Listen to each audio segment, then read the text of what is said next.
मैं प्रोसाब एक चीज और मैं इसलिए इस बात कर दूं, एक तो मंगल मिलन था आज उनका, तो वहां वंदे मातरम मातरम सब लोग गा रहे थे, लेकिन मेरा दावा है बाहर किसी भी इन भाजपा के किसी उससे कहीं वंदे मातरम पूरा गा दूं, मुझे भी, मैं पूरा नहीं जानता, मैं पहला एक ही स्टैंजा जानता हूं, मुझे नहीं मालूम है पूरा स्टैंजा।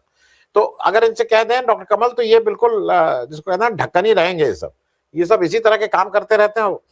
मैं एक चीज और कहूंगा, प्रोफेसर त्रिपाठी भी और डॉक्टर कमल भी और सब, मेरे हिसाब से ये जो बीजेपी ये जो बाइनरी चलाती थी ना, हिंदू मुस्लिम, मंदिर मस्जिद, भारत पाकिस्तान, अगड़ा पिछड़ा दल, इस बाइनरी को ये जो छात्र हैं, और ये छात्रों की संख्या भी मैं बता दूं, 1997 से 2012 के बीच जो जिसको जेनजी बोला जा रहा है, ये करीब 46 करोड़ बच्चे हैं ये, और इस 46 करोड़ बच्चे 2029 में, इसमें से 44 करोड़ 18 साल के हो चुके होंगे जो वोट देंगे। वो कितना वोट देंगे नहीं देंगे वो अलग बात है, लेकिन इस पूरी जनरेशन को डॉक्टर कमल, मैं इसलिए बोल रहा हूं कि 2-4% एक्सेप्शन हो सकता है, लेकिन हमारे घर में, आपके घर में, और उस दिन जंतर मंतर में सबने देखा, इनको धर्म से ये हिंदू मुस्लिम नहीं करते हैं। मैं इसलिए इस बात को, ये जात पात नहीं करते हैं, ये जेंडर की बाइनरी भी नहीं चलाते हैं कि तुम लड़का मैं लड़की तुम लड़का, ये नहीं चलाते हैं। और जो एक बात मैं कई 2-3-4 बार कह रहा हूं, उसको बार बार इसलिए कहना पड़ रहा है कि वो शायद समझ में आ जाए हम लोगों को, तो जितना अच्छा है। ये जो जनरेशन थी, जंतर मंतर पे जो जो थे, वहां पे 50,000 का जीन्स पहने, 25,000 का जूता पहने, और 25,000 का चश्मा लगाए हुए भी बच्चे थे, और 200 रुपए की जीन्स और बाथरूम स्लीपर पहने 50 रुपए के भी बच्चे थे। दोनों के बीच परफेक्ट समन्वय था, दोनों के बीच संवाद था, और वहां ये कहीं नहीं था। तो ये बाइनरी जो क्लास की होती है वो भी तोड़ दिया है, जिसको प्रोफेसर त्रिपाठी दूसरे ढंग से उसको कर रहे थे बौद्धिक रूप से, कि भाई वो जो लेफ्ट और दलित वाला जो है, वो ये बाइनरी नहीं है इस जनरेशन के पास। डॉक्टर कमल, मैं इसलिए इसको जरा आपसे से समझना चाह रहा हूं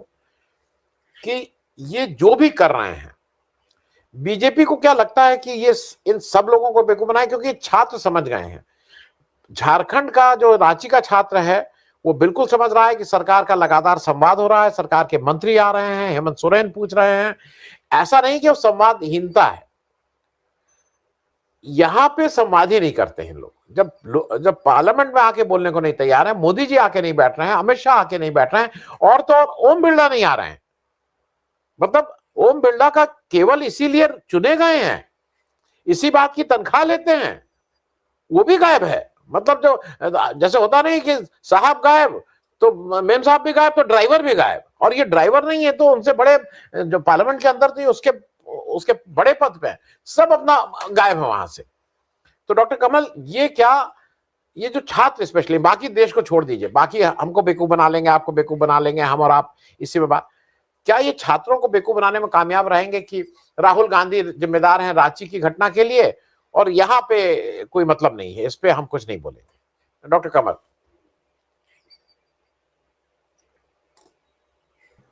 जी आनंद जी, अरुण जी और शरद जी को भी नमस्कार। मैं एक बात तो ये कहूंगा कि जो छात्रों को बरगलाने की कोशिश है वो तो कोई नहीं कर सकता है, लेकिन उससे भी ज्यादा महत्वपूर्ण बात यह है कि जब हम छात्रों की समस्याओं की बात करते हैं तो भारतीय जनता पार्टी के लिए, मैं गोदी मीडिया के खबरों की हेडिंग देख रहा था, ये खुशी का क्षण है कि चलो एक लाठी चार्ज रांची में भी हुआ। तो एबीपी न्यूज का जो शीर्षक था उनके वेब पेज का कि भारतीय जनता पार्टी को संजीवनी मिली, यानी कि वो ये दिखा सकते हैं कि एक लाठीचार्ज वहां भी हुआ है, और इसलिए किसी तरीके से जो दिल्ली में हुआ था वो भी जस्टिफाइड था क्योंकि भीड़ को नियंत्रित करना था, इस तरह के वो तर्क दे सकते हैं।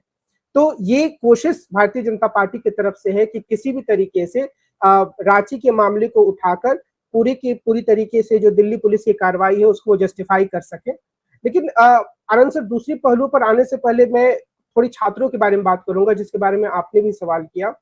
एक तो ये कि छात्रों की समस्याएं बहुत ही गहरे स्तर की हैं और बहुत ही जेन्युइन समस्याएं हैं। मैं झारखंड की बात करूंगा। झारखंड में बहुत लंबे समय से कोई परीक्षा सही तरीके से नहीं हुई है। फॉर्म आता है, फिर किसी कारण से मामला अदालत में चला जाता है, फिर वो टलते जाता है, फिर अगली बार फॉर्म आता है, और ऐसे युवा हैं जो 10-10 साल से नौकरियों की, सरकारी नौकरियों की तैयारी कर रहे हैं, नौकरियों की बाट जोड़ रहे हैं। और मुझे सौभाग्य से या दुर्भाग्य से एक बार मौका मिला था झारखंड पीसीएस में पॉलिटिकल साइंस का पेपर चेक करने का, क्योंकि मैं वो सब्जेक्ट पढ़ाता हूँ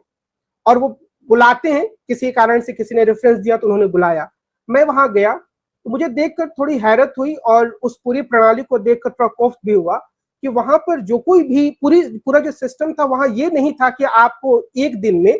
50 कॉपी चेक करना है। आप जितनी ज्यादा कॉपी चेक कर सकते हैं, वहां पर कोई रोक टोक करने वाला नहीं था। तो ऐसे में हर कोई इंसान होता है, शिक्षक गण जो वहां थे वो जरूरत से ज्यादा कॉपीज चेक कर रहे थे, पढ़ रहे थे आंसर को, ऐसा तो मुझे लग नहीं रहा था बहुत सारे लोगों को देखकर। और ऐसा लग रहा था कि एक मारा मारी मची है, क्योंकि कॉपी चेक करने में वहां पर तुलनात्मक रूप से ज्यादा अच्छा पैसा था, 200 या 250 रुपए एक कॉपी पे, जो कि दिल्ली यूनिवर्सिटी में जब कॉपी चेक होती तो कम पैसा होता है। मैं ये घटना बताकर सिर्फ ये कहना चाह रहा हूं कि आप उन छात्रों के बारे में सोचिए जिनके भविष्य का फैसला पीसीएस के एग्जाम में हो रहा है कि कॉपी किस तरीके से चेक हो रही है। और जब मैंने कुछ लोगों से बातचीत करने की कोशिश की तो उसमें तर्क यही आया कि जो अभी पीसीएस के डायरेक्टर है वो रिटायर हो रहे हैं और वो अपने रिटायरमेंट से पहले ये सारी सीट्स फाइनल करके देना चाहते हैं। और ये बातें भी हवा में थी कि सीट्स पहले से ही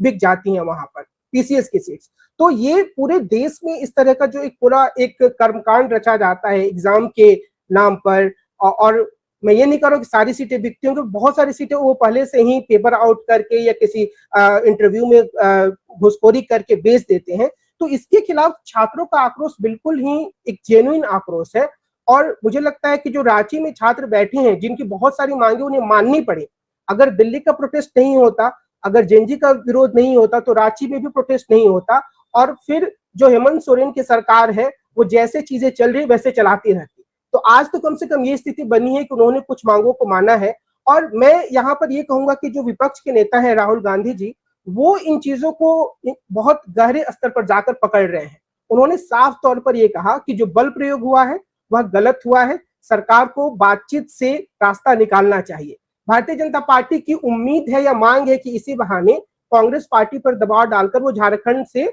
जो सरकार उसे समर्थन वापस दिलवा देंगे, तो कांग्रेस की जो समर्थन से एक सरकार चल रही है, कांग्रेस का एक नंबर और कम हो जाएगा। तो ये तो राजनीतिक बात हो गई। लेकिन मुझे बार बार ये लगा, कल से मैं इस बात पर सोच रहा था कि नरेंद्र मोदी जी इंस्टाग्राम पर आए, एक मैसेज दिया, 2 मैसेज दिया, तीसरे मैसेज पर आकर वो इस बात पर आ गए कि मुझे गाली दी गई, मेरी मां को गाली दी गई। लेकिन एक बार भी उन्होंने इस बात पर अफसोस नहीं जताया कि दिल्ली में जेएनजी छात्रों पर किस तरह से पुलिस ने कार्रवाई की, कैसे छात्राओं के साथ दुर्व्यवहार किया गया। कम से कम वो ये अफसोस जता देते और बाद में 1-2 वाक्य और बोल देते कि पुलिस को संवेदनशीलता से काम करना चाहिए, भीड़ मैनेजमेंट का मसला था, जो अमित शाह शायद कहेंगे कल के दिन में, और इसी तरीके से पुलिस की कार्रवाई को जस्टिफाई करेंगे। तो ये जो एक स्थिति वो दिखाती है कि विपक्ष ज्यादा संवेदनशील है और विपक्ष के नेता ज्यादा संवेदनशील तरीके से काम कर रहे हैं। तीसरी बात आनंद सर, मुझे ये लगती है कि हम लोग तो यही सुनते आए थे पिछले कई सालों से कि कुछ भी कहो, अमित शाह जैसा मजबूत नेता तो कोई है नहीं। उनकी बार बार तस्वीर आती है कि पीछे लौह पुरुष सरदार वल्लभ भाई पटेल की तस्वीर लगी हुई है, वो बहुत फेवरेट एक तस्वीर है जो वो जारी करते हैं बार बार, उनके घर में वो है। लेकिन जिस तरीके से वो संसद से गायब रहे, वो राहुल गांधी का कहना बिल्कुल सही है कि उन्होंने अपनी इमेज का गुब्बारा बिल्कुल फोड़ दिया, खुद फोड़ा, और किसी ने नहीं, विपक्ष ने तो हमला किया है। वो जिस तरीके से संसद से गायब थे, उन्हें गायब रहने की क्या जरूरत थी? मुझे तो लगता है कि अगर मुझे गृह मंत्री का पद मिला होता तो मैं संसद का सामना करता और मैं ये बताता कि अगर मुझसे गलती हुई है तो भाई मैं इसको जस्टिफाई करने के लिए मेरा इस्तीफा ले लो, और अगर मेरी गलती नहीं है तो जिसकी गलती है उसको सजा दो। लेकिन एक नेता जो देश की सरकार चला रहा है, केंद्र में दूसरे नंबर का नेता है, वो संसद का सामना ना करे, संसद से बिल्कुल भागा भागा फिरे, यह घोषणा करके कि गृह मंत्री जी आज बयान देंगे, आज फिर वो गायब हो जाते हैं। तो इससे ऐसा लगता है कि जिन लोगों को मीडिया के माध्यम से बहुत ही मजबूत नेता के रूप में गढ़ा गया है पिछले 5, 6, 7, 8 सालों से, जब से वो गृह मंत्री बने हैं, तब से तो ये छवि और ज्यादा मजबूती से गढ़ी गई है। पहले सिर्फ चाणक्य कहा जाता था, बाद में कहा जाने लगा कि सरदार वल्लभ भाई पटेल के बाद सबसे मजबूत गृह मंत्री है। तो वो तो कहीं दिखते नहीं है, ऐसा लगता है कि वो बिल्कुल घबराए हुए से हैं, जहां भी उनके ऊपर कोई सवाल आ रहा है वो बिल्कुल नेपथ्य में चले गए हैं। तो ये जो एक स्थिति है वो अमित शाह के लिए अपूरणीय क्षति है उनकी छवि के लिए, और हो सकता है कि वो आने वाले समय में इसको संभालने की कोशिश करें, लेकिन मुझे ऐसा लगता नहीं कि उसको संभाल पाएंगे, क्योंकि जो कांग्रेस की तरफ से सवाल है, कांग्रेस अध्यक्ष ने और विपक्ष नेता राहुल गांधी ने साफ तौर पे कहा कि बिल्कुल पॉइंटेड बातें हैं कि पैलेट गन की चलाने की इजाजत किसने दी, और अगर अमित शाह ने नहीं दी तो वो बिल्कुल ही एक अक्षम गृह मंत्री और इस्तीफा देना चाहिए। एक अन्य बात जो हमें ध्यान रखनी चाहिए, जो सरकार के लिए परेशानी का सबब है, वो ये कि विपक्ष की एकता इन दिनों में और ज्यादा सीमेंटेड हुई, बहुत मजबूत होकर सामने आई है, और शायद यही सरकार को ज्यादा परेशान कर रही है ये चीजें। अब देखिए कि जो लोग ममता बनर्जी को छोड़ के चले गए थे, उनमें से कुछ विधायकों के भीतर अब ये सुगबुगाहट हो रही है कि अगर ममता बनर्जी नहीं है तो हमें वोट नहीं मिलेगा। शायद उन्हें इसलिए ऐसा लग रहा है क्योंकि उन्हें महसूस हो रहा है कि विपक्ष जो है वो एक साथ एकजुट खड़ा है और सरकार का प्रतिरोध किया जा सकता है। कम से कम 3 मुस्लिम सांसद जो ममता बनर्जी को छोड़ के गए थे वो भी ऊहापोह में है, और भारतीय जनता पार्टी को ये चीज समझ में नहीं आ रही है कि वो कैसे इस एकता को तोड़े, और शायद परिसीमन बिल अगर वो नहीं लाएंगे, अगर टाल देंगे, तो इसका भी बड़ा कारण यही होगा कि डीएमके को भी अपना स्टैंड स्पष्ट करना पड़ा है कि वो परिसीमन बिल का उसके मौजूदा स्वरूप में समर्थन नहीं करेगी। एक आखिरी बात आनंद सर, मैं ये जोड़ना चाहूंगा कि जो हमारे प्रधानमंत्री जी हैं, जिस तरीके से वो चीजों को हैंडल कर रहे हैं, उसमें उनकी बहुत बड़ी नाकामी साबित हुई है। और एक तरफ से मोहन भागवत जी का सहारा उन्होंने लिया, और पीछे शरद जी ने और अरुण जी ने और आपने भी ये बताया कि भागवत जी तथ्यात्मक रूप से कितनी गलत बातें कह रहे थे, और किस तरीके से वो आरक्षण के राग को भी या खटराग को भी छेड़ने की कोशिश कर रहे थे कि आरक्षण में SC/ST के आरक्षण में क्रीमी लेयर आ जाए। तो इन सब चीजों को लेकर जो प्रधानमंत्री की एक छवि बनती है, वो ऐसी बनती है कि वो ऐसे सरकार के मुखिया हैं जो पूरी तरीके से भ्रम का शिकार है। उस सरकार को यह पता नहीं है कि उसके जो अलग अलग भाग हैं, अलग अलग मंत्रीगण हैं, वो किस तरीके से काम करें। प्रधानमंत्री को ये समझ में नहीं आ रहा है कि जो समस्याएं आई हैं उसका कैसे सामना किया जाए। तो वो अपने मंत्रिमंडल के प्रमुख सदस्यों को भी संसद में नहीं ला पा रहे हैं, जैसे अमित शाह को, और खुद भी संसद से गायब है। तो यह जो एक स्थिति है वो नरेंद्र मोदी की सरकार को मैं कहूंगा कि काफी कमजोर स्थिति में लाती है। और मैं सर ये भी महसूस करता हूं कि ये पहला ऐसा वक्त है जब लोगों को ये महसूस हो रहा है कि संसद ना चलना सत्ता पक्ष की कमजोरी है। हमेशा पहले ऐसा होता था कि कुछ ना कुछ वो लोग, राहुल गांधी ने विदेश में इंटरव्यू में ये क्यों कहा, ऐसा क्यों हुआ, और उसको लेकर वो लोग हंगामा कर रहे थे। लेकिन अभी वो आम लोगों को ये भरोसा नहीं दिला पा रहे, मीडिया के तमाम कोशिशों के बावजूद, कि अगर अभी संसद काम नहीं कर रही है तो उसके पीछे राहुल गांधी जिम्मेदार है या विपक्ष जिम्मेदार है। क्योंकि विपक्ष ने सीधी मांग रखी है, गृह मंत्री संसद में आए, बयान दे, जो कुछ भी गलतियां हुई है उसकी जिम्मेदारी स्वीकार करें, और अगर वो सही तरीके से इन जिम्मेदारियों को स्वीकार करते तो एक ही रास्ता बचता है कि वो इस्तीफा दें। तो